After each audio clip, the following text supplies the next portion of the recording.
que el pasado está copresente con el presente, es decir, una línea en donde nosotros estamos acá en el medio, en donde acá está el pasado y acá el futuro. Yo, cambiando el presente, cambio contemporáneamente mi pasado y mi futuro que están copresentes conmigo. En otras palabras, creíamos que en las hipnosis podíamos llevar al abducido a leer en el disco de los eventos en el pasado, pero no es así. Tomamos la conciencia y la transportamos en ese hipotético eje del tiempo que no existe y no le hacemos leer el pasado, sino que se lo estamos haciendo vivir ahí donde está en ese momento. Y la prueba de esto está en el hecho que nosotros podemos modificar los eventos del pasado que son modificados en el presente. Lo que hace Brian Weiss, no sé si han leído sus libros, pero él lo hace en un modo que no ha entendido bien. ¿Qué hace Brian Weiss? Si una persona tiene problemas de naturaleza psicológica, él le dice: ahora te hago hacer una regresión, en el pasado encontrarás una vida pasada tuya donde este problema no lo habías podido resolver y te lo hago resolver yo en el pasado. Y funciona porque el sujeto sana llevando su vida pasada donde tenía ese problema, que le provocaba una enfermedad en la vida presente.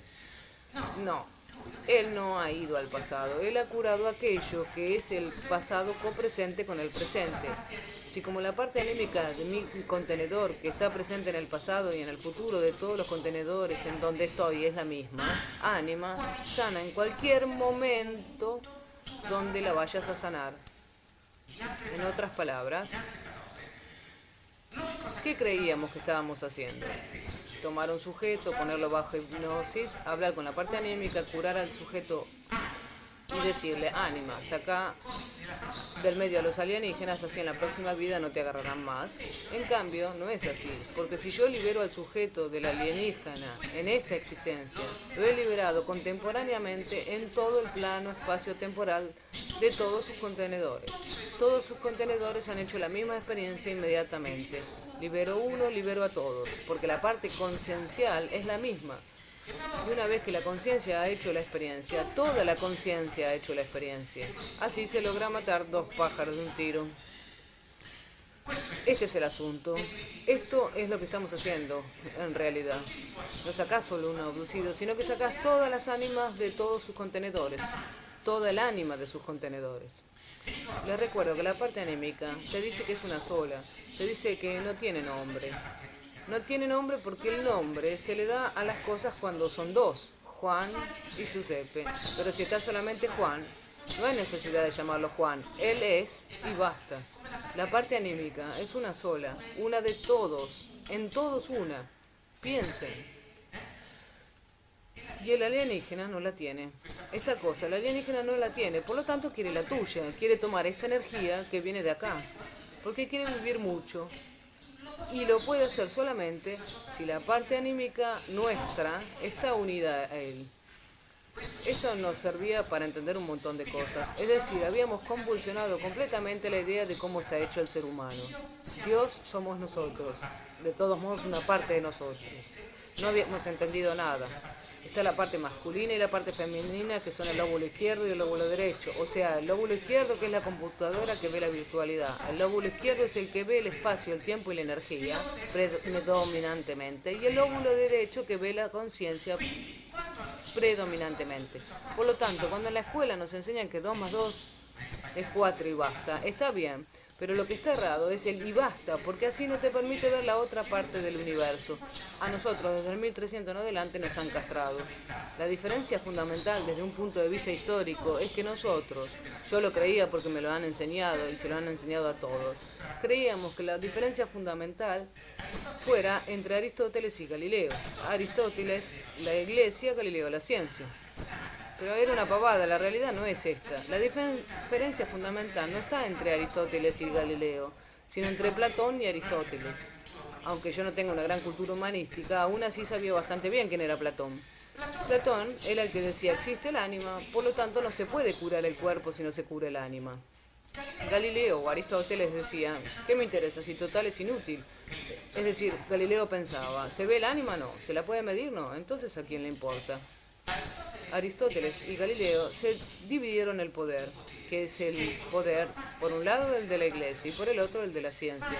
Pero que es falsa esta dicotomía, porque tanto la religión como la ciencia son, en realidad, derivan de una única cepa, que es la magia. El mago era una vez tanto científico como aquel que hablaba con los dioses. El mago era, por decirlo de algún modo, demasiado potente, y fue entonces que tuvo que surgir una dicotomía, dividir el poder en dos, y así nació la religión.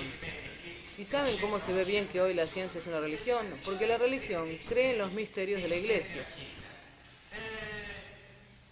Y la ciencia cree en los algoritmos matemáticos. Esto me parece algo extremadamente limitado. ¿Por qué las manzanas deben caer a tierra?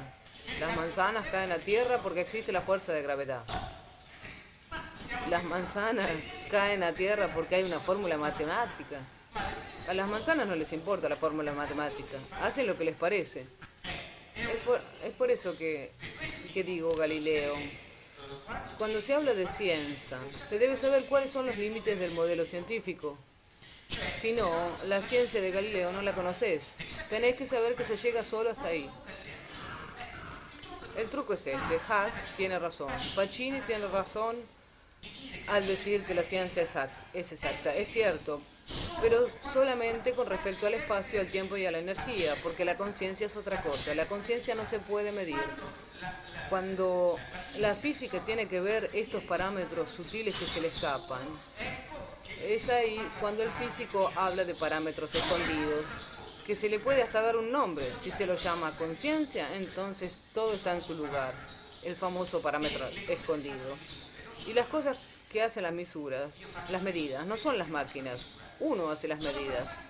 Pongo algo ahí y lo mido, pasaron 3 fotones de ahí a acá. No es la máquina la que mide, es la conciencia del operador la que hace las medidas. La conciencia es la única que puede golpearse contra los fotones y sentirlos. Una máquina no tiene conciencia y no siente nada. Es la conciencia del operador la que hace las medidas. Como dice el físico Bohm, como dicen ahora tantos otros. Por lo tanto, esto es una revisión completa de cómo está hecho el hombre. Pero no estábamos hablando de alienígenas. Sí, ellos vienen y hacen, pero el alienígena, al ponerse al descubierto, ha hecho algo fundamental. Nos ha hecho comprender cómo estamos hechos nosotros. Esta es una evolución sustancial del modelo científico. Es decir, ahora, si todo esto saldrá a la luz en forma más evidente, tenemos la posibilidad de entender un montón de cosas. El espacio, el tiempo y la energía no son como los vemos, sino como decían los antiguos, a través de Maya, o sea, a través de la magia, que es esa parte que nuestro lóbulo izquierdo no alcanza a percibir, pero que el lóbulo derecho siente. Y la potencia de la programación neurolingüística está justamente en esto. La PNL mira cómo te moves, y en base a esto te dicen, esta persona me resulta antipática, no ha hecho nada, pero me cae mal. ¿Cómo puede ser? Se movió mal. Es decir, en el movimiento del cuerpo ha emitido algo, arquetípicamente, que no está bien. Y pueden quedarse tranquilos. Si la parte racional de ustedes les dice, pero no, démosle una oportunidad, pobre, no lo puedo juzgar a primera vista, a lo mejor es bueno. Pasan 10 años y descubrirán que es una basura seguro, porque el lóbulo derecho tiene siempre razón, no hay nada que hacer. Cuando se encuentran con alguien y diciendo buen día hacen así, quieren decir que en realidad quisieran hacerle algo bien distinto. O si no, también están todos estos gestos sexuales, la mujer que hace así. Hay muchísimos, pero uno comprende exactamente cómo el inconsciente habla. Todo esto nace porque el inconsciente se quiere hacer sentir. Para el inconsciente el 2 más 2 es 4, no es importante, es anímico. Bueno, y esto el alienígena no lo tiene. Él es repetitivo, entra en la habitación siempre por el mismo lado, se abre la pared siempre de la misma parte, viene siempre con la misma técnica desde hace miles de años, no cambia una coma. Así, si un día te levantás mientras entra un alienígena y lo parás y le contás un chiste, el alienígena no entiende más nada y escapa, se va. Hay un motivo fundamental. Quiero hacer notar esto. Entre quién es ánima y quién no es ánima, digamos, entre el alienígena y el hombre. El alienígena es ritual, hace las mismas cosas en el mismo modo, siempre con rito, porque en el rito, en el repetir las cosas está la regla. El alienígena, que no tiene conciencia de sí